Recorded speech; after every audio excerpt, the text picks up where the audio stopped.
process of endochondral ossification turns the cartilage that makes up our bones as a baby into the bones that we have now. At the beginning of our lives, all our bones start out as hyaline cartilage, a flexible, not very sturdy material, which is also present in the adult stages at the end of our ribs and in free-moving joints to reduce friction. Chondrocytes are cells that make cartilage as it starts to enlarge and grow. Chondrocytes are found in the lacunae of the cartilage matrix, lacunae just being smaller pockets.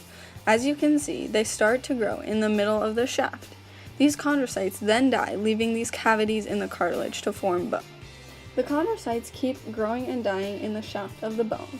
During that time, blood vessels form in the periosteum, a sheath of blood vessels and nerves around the bone. At this point, you can start to see the difference between the epiphysis and the diaphysis, the epiphysis being the two larger ends of the bone and the diaphysis the shaft in between. At this step, the blood vessels then work their way into the bone, carrying with them fibroblasts that synthesize matrix and collagen into the bone.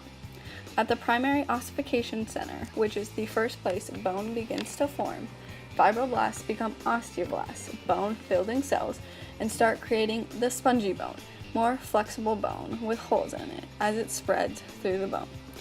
On the two sides of the diaphysis, you can see is a perichondrium, the dense irregular connective tissue around the cartilage of growing bones composed of two layers. As the process continues and more bone is formed, a medullary cavity is formed, a place where adipose tissue is stored in the diaphysis. The bone keeps growing and expanding, eventually getting rid of the metaphysis, the wider area of the bone, for growth. At this step, the large end of the bones, called the epiphysis, start getting osteoblasts through the blood vessels into a site called the secondary ossification center, like the primary ossification center, but it's just the second place where bone begins to form. At this step, the epiphysis is now filled completely with spongy bone, and separating the epiphysis from the diaphysis is an area called the epiphyseal cartilage. Within this epiphyseal cartilage, chondrocytes are divided into zones. They grow at the epiphyseal sides, near the bigger head, and degenerate at the diaphysis side, closer to the shaft.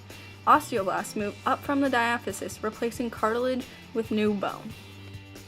This step of the bone growth usually happens during the time of puberty, as the osteoblast activity accelerates, getting rid of all of the cartilage and forming bone. Articular cartilage is all the cartilage left, and it's found along the bone in the joint. The epiphysis is completely filled with spongy bone except for the epiphyseal line, which is where the growth used to be coming from and is now mostly compact bone. The diaphysis is completely compact bone except for the medullary cavity, which is filled with bone marrow. Compact bone is completely made up of the osteons. Those 7 steps make up the process of endochondral ossification, changing the hyaline cartilage of your bones as a baby into the spongy and compact bone of the bones as adults that you need for the functions of your life.